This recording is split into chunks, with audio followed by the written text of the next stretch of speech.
Évangéliste Jean. Jean l'apôtre en hébreu, Yehonan, est un juif du 1er siècle devenu disciple de Jésus. Dans les évangiles synoptiques, évangile de Marc, évangile de Matthieu et évangile de Luc, et le livre des Actes des Apôtres, ainsi que dans une fin ajoutée à l'évangile de Jean, Jean, fils de Zébédée, apparaît dans les premiers de la liste des 12 apôtres, Marc 3 versets 16 à 19, Matthieu 10 versets 2 à 5 et Luc 6 versets 13 à 16, avec son frère Jacques dit le majeur. La tradition chrétienne attribue à l'apôtre Jean l'évangile de Jean, elle identifie l'apôtre au disciple que Jésus aimait, ainsi que 3 épîtres, et l'Apocalypse, dont l'auteur se présente comme ayant reçu une vision de Jésus-Christ dans l'île de Patmos, c'est le corpus johannique. Cependant, cette paternité est contestée par un grand nombre d'historiens modernes. Certains assimilent l'auteur de l'évangile dit, selon Jean, à Jean le presbytre, et non à l'apôtre Jean. Jean fils de Zébédée dans les synoptiques. Dans les 3 évangiles synoptiques, Jean fils de Zébédée apparaît dans les premiers de la liste des 12 apôtres, Marc 3 versets 16 à 19, Matthieu 10 versets 2 à 5 et Luc 6 versets 13 à 16, avec son frère Jacques dit le majeur. Ce sont des pêcheurs du lac de Tibériade, appelé « mer de Galilée » ou « lac de Génézareth », qui comme Simon Pierre et son frère André abandonnent leur filet pour suivre Jésus, Marc 1 verset 16 à 20, Matthieu 4 versets 18 à 22 et Luc 5 versets 1 à 11. Marc précise que Jacques et Jean, Jésus les surnomme Boanerges, c'est-à-dire « fils du tonnerre », Marc 3 verset 17. Pierre, Jacques et Jean, fils de Zébédée, accompagnent Jésus sur la montagne lors de l'épisode de la transfiguration, Marc 9 verset 2, Matthieu 17 verset 1 et Luc 9 verset 28. Jean, fils de Zébédée, fait également partie des disciples qui accompagnent Jésus lors de la guérison de la mère de Simon Pierre, Marc 1 verset 29, de la guérison de la fille de Jaïr le chef de la synagogue, Marc 5 verset 37 et Luc 8 verset 51. Jean, fils de Zébédée, intervient au nom des disciples qui ont empêché quelqu'un de faire des miracles au nom de Jésus, Marc 9 verset 38 et Luc 9 verset 49. Jacques et Jean, les 2 fils de Zébédée, demandent à être assis à côté de Jésus quand il sera dans sa gloire, et suscitent la colère des autres disciples, Marc 10 versets 35 à 45. Pierre, Jacques, Jean et André interrogent Jésus sur le mont des Oliviers, Marc 13 à 3, Jésus fait part de ses angoisses à Pierre, Jacques et Jean qui s'endorment, Marc 14. Verset 33. Dans l'évangile selon Jean, on ne trouve pas les principaux épisodes auxquels Jean, fils de Zébédée, a été associé dans les synoptiques, comme la résurrection de la fille de Jaïr ou la transfiguration, éléments, qui parmi d'autres, ont conduit à s'interroger sur l'identité de l'évangéliste Jean. Dans la tradition chrétienne, la tradition chrétienne considère que Jean l'évangéliste et le disciple que Jésus aimait sont la même personne. Ainsi, vers 180, Irénée de Lyon, qui avait fréquenté Polycarpe, évêque de Smyrne qui lui avait vu Jean, écrivait. Après les autres disciples, Jean, le disciple du Seigneur qui reposa sur sa poitrine, donna lui aussi sa version de l'Évangile comme il séjournait à Éphèse. Les historiens modernes.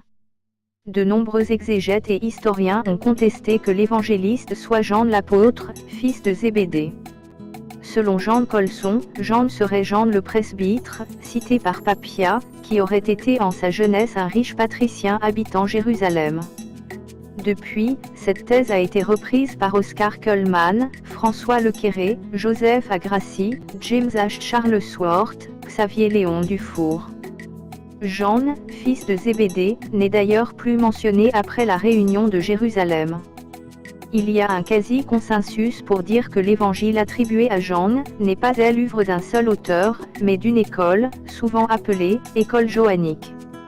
Selon Jean Zomstein, dans cette dernière se sont succédés toute une série de personnages, le disciple bien-aimé, à l'origine des traditions qui nourrissent l'évangile, l'évangéliste qui a donné sa forme au récit, un cercle éditorial qui opéra une relecture de l'œuvre avant de la mettre en circulation et qui est peut-être à l'origine de la première épître de Jean, le presbytre, enfin, qui a rédigé la deuxième et la troisième épître des Jean.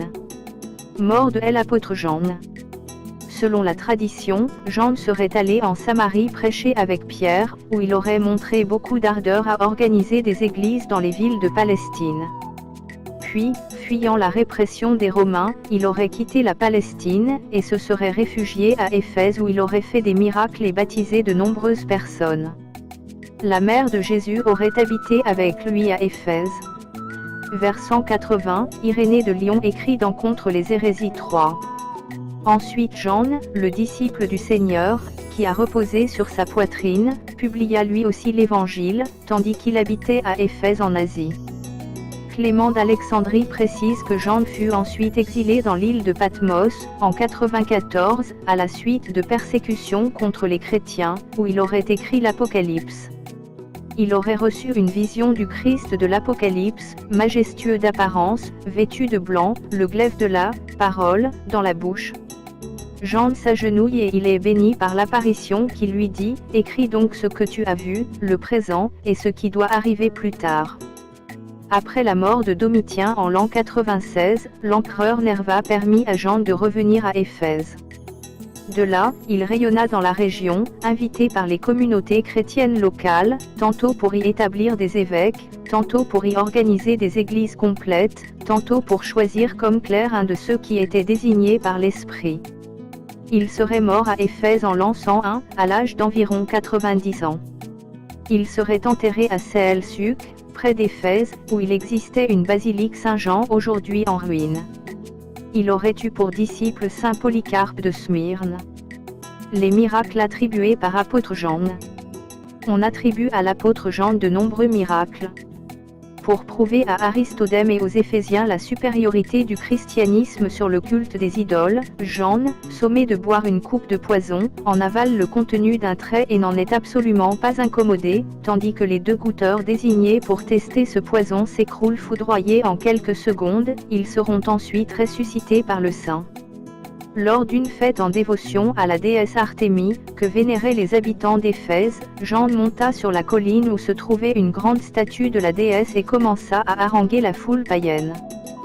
Celle-ci, furieuse, tenta de le lapider, mais toutes les pierres frappèrent la statue qui fut mise en pièces, puis les pierres se retournèrent contre ceux qui continuaient à les lancer.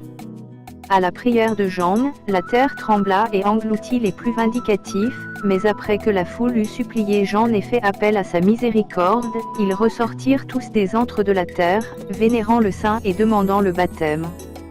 À Éphèse également, Jean fut arrêté et conduit au temple d'Artémis devant un officier impérial qui l'accusa de magie maléfique et voulut le mettre à mort. Jean se mit à prier Dieu, et le temple s'effondra sans porter atteinte à aucune vie humaine.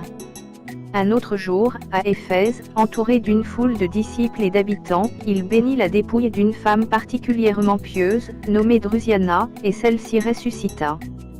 Pendant son voyage d'exil vers Patmos, il guérit par ses prières les soldats de son escorte qui avaient tout la dysenterie nécessaire. À son arrivée dans l'île de Patmos, il y avait un mage maléfique, nommé Kynops, servi par de nombreux serviteurs démoniaques.